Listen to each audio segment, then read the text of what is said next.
Good morning everyone, welcome back to new blog. সকাল সকাল 8টার সময় উঠে আমি ব্যালকনিতে চলে এসেছি আমার অভ্যেসবশত।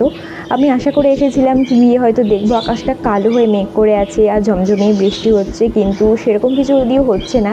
কিন্তু আমি একেবারে নিরাশও হইনি, আকাশটা সত্যি মেঘলা করে আছে, কারণ আজ থেকে বৃষ্টি হওয়ার কথা।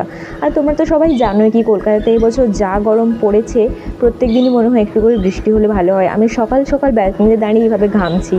তো দেখা যাক, বৃষ্টি হয়তো আজকে হবে, ওয়েদারটা একটু ঠান্ডাও হবে, হলে ভালোই হয়।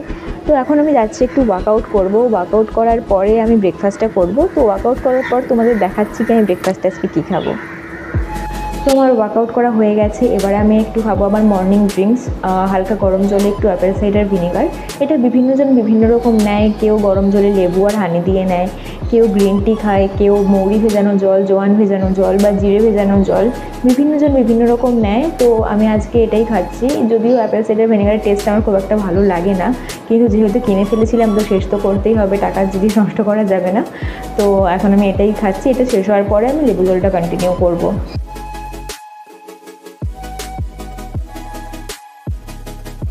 ব্রেকফাস্টে আমি আজকে বানাবো স্মুদি, আর ফ্রিজের মধ্যে যা যা ফ্রুটস অ্যাভেলেবেল আছে সেগুলো দিয়ে আজকে আমি স্মুদি বানাবো। আমার কাছে আছে পাকা পেঁপে, আম, কলা, আপেল, আর আছে ডেটস, খেজুর। আঙুরও আছে, বাট এটার মধ্যে আমি আঙুর দেবো না, আঙুর ছাড়া বাকি ফলগুলো দিয়েই স্মুদিটা আমি বানাবো। এমনিতেও বাইরে যে পরিমাণ গরম পড়েছে তাতে ভারী কোনো ব্রেকফাস্ট করতে একেবারেই ভালো লাগে না, কিন্তু বাড়িতে যদি কয়েকটা ফল থেকে থাকে সেই ফল দিয়ে স্মুদি বানালে কিন্তু বেশ ঠান্ডা রিল্যাক্সিং একটা ব্রেকফাস্ট পাওয়া যায়। আমি যেই ফলগুলো দিয়ে বানাচ্ছি জরুরি নয় কি সেই এক্স্যাক্ট ফলগুলোই হতে হবে। তোমাদের কাছে যা যা অ্যাভেলেবেল থাকবে এর থেকে যদি দু একটা কম থাকে তাতেও কোনো প্রবলেম নেই, যদি দু একটা বেশিও থাকে তাতেও কোনো প্রবলেম নেই। শুধু দেখে নিও কোন ফলের সাথে কোনটা কম্বাইন্ড করলে টেস্ট ভালো লাগবে বা কোনটার সাথে কোনটা কম্বাইন্ড করা যায় তাদের খাদ্যগুণ হিসেবে। যেমন গাজর থাকলে তোমরা এটার সাথে গাজরও অ্যাড করতে পারতে, বা কখনো ধরো বাড়িতে যদি শসা বা গাজর থাকে বা পাকা পেঁপে থাকে তো এইগুলো দিয়েও কিন্তু তোমরা স্মুদি বানাতে পারবে।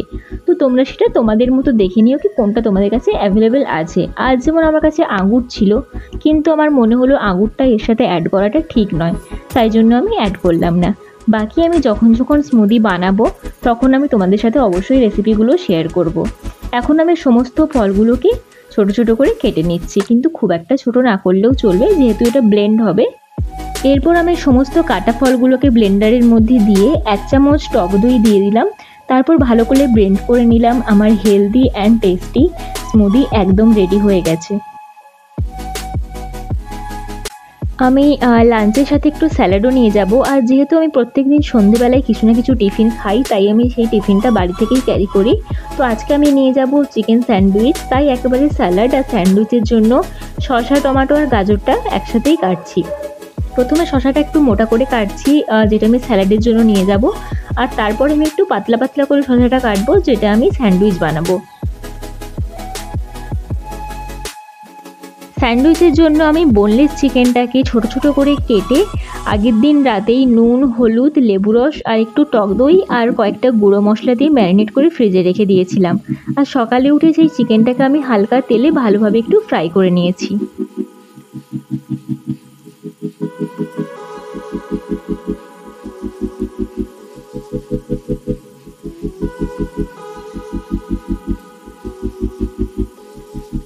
ব্যাস, সব কিছু কাটা হয়ে গেছে। এখন আমি যাচ্ছি একটু বাজারে। রোদটা আজকে একেবারেই নেই, আকাশটা মেঘলা করে আছে সকাল থেকেই, কিন্তু মেঘ করে থাকলেও চারিদিকটা বেশ ঝলমলে রয়েছে, দেখতেও কিন্তু ভারী সুন্দর লাগছে বাইরের পরিবেশটা।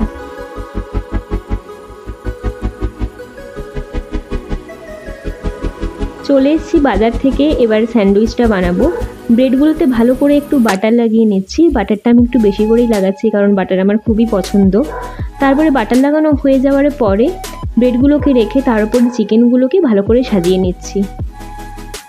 আর বাটারটা লাগানোর পরে একদিকের ব্রেডে একটু মেয়োনিজ আর অন্য দিকের ব্রেডে একটু টমেটো কেচাপও লাগিয়ে নিয়েছিলাম।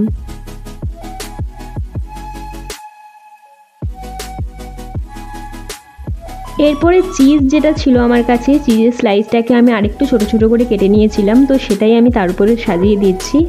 এরপরে একে একে শসা আর টমেটোটা দিয়ে স্যান্ডউইচটাকে টোস্ট করে নেব।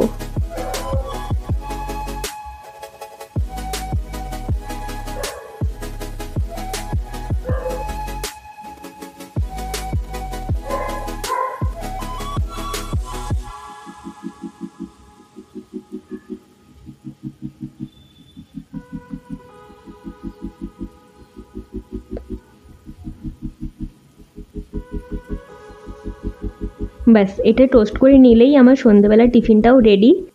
আর এদিকে আমি লাঞ্চে নিয়ে যাওয়ার জন্য টিফিনটা গুছিয়ে নিচ্ছি। আজ লাঞ্চের জন্য বানিয়েছিলাম ঝিঙে, আলু আর চিংড়ি মাছ দিয়ে একটা পাতলা ঝোল। এর মধ্যে মশলা আমি সেরকম কিছু একটা ব্যবহার করিনি, কালো জিরে ফোড়ন দিয়ে একটু গুঁড়ো মশলা দিয়ে আমি বানিয়েছিলাম। বেরিয়ে পড়েছি আমি অফিসের জন্য। আর আমি এখন একটা ব্রিজের ওপর দিয়ে যাচ্ছি, যার নিচেই আছে গঙ্গা, তাই এখানে চারিপাশটা দেখতে অপূর্ব সুন্দর লাগে।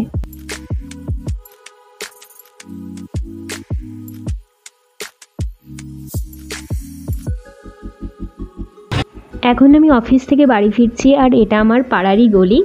আর আমি যখনই অফিস থেকে ফিরি, আমার এই বন্ধুগুলো সবসময় আমার জন্য ওয়েট করে। অ্যাকচুয়ালি আমার জন্য ওয়েট করে বলা ভুল, ওরা এখানেই থাকে সবসময়। কিন্তু হ্যাঁ, ওদের অপেক্ষা তো থাকেই কি আমি কখন আসবো। আর আমি আসা মাত্রই ওরা আমার কাছে হাজির হয়ে যায় একটু আদর খাওয়ার জন্য। শুধু আদর না, কখনো কখনো ওদেরকে একটু খাওয়ারও খাইয়ে দিই আমি। আজকে খুব টায়ার্ড ছিলাম, তাই বাড়িতে ডিনার না বানিয়ে অর্ডার করলাম ডমিনোজ থেকে পিৎজা আর চিকেন উইংস। দেখা হচ্ছে নেক্সট ভিডিওতে। সবাই খুব ভালো থেকো, বাই বাই।